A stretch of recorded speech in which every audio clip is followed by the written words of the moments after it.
कच्चे चावलों के अंदर 2 अदद अंडे डालें और कमाल देखें। सबसे पहले कढ़ाई में डाल देंगे 1 कप ऑयल, खड़े मसाले हैं 1 चम्मच ज़ीरा, तेज़पात का पत्ता, दालचीनी के 2 से 3 टुकड़े, लौंग, साबुत काली मिर्चें, जलवतरी के 2 से 3 टुकड़े हैं, बादगियान का फूल।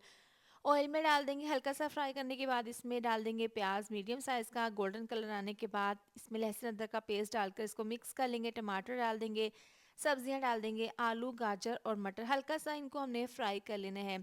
तकरीबन 2 से 3 मिनट हो गए हैं। इसके बाद इसमें हम डाल देंगे 1 कप दही। दही डालने के बाद इसको हल्का सा मिक्स कर लेंगे और स्लो आंच पर आपने कुकिंग करनी है। इसके बाद इसमें नमक डाल देंगे, साथ ही इसमें कुटी हुई लाल मिर्च, पिसी हुई काली मिर्च, धनिया पाउडर और इसमें डाल देंगे ज़ीरा पाउडर। ये डालने के बाद अब मसालों के साथ दही के पानी में हमने इसको अच्छे से भून लेना है। इसके बाद हम इसको कवर करके 5 मिनट के लिए पका लेंगे। सब्जियां अच्छे से सॉफ्ट हो गई हैं। इसके बाद इसमें डाल देंगे पानी। 3 गिलास चावल के हैं, इस हिसाब से 4 गिलास पानी डाल देंगे और इसको यखनी को पकने के लिए रख देंगे। अब कच्चे चावल हैं, इनको मैंने 30 मिनट पहले पानी में भिगो कर रख दिया था। 2 अदद अंडे इसमें डाल देंगे।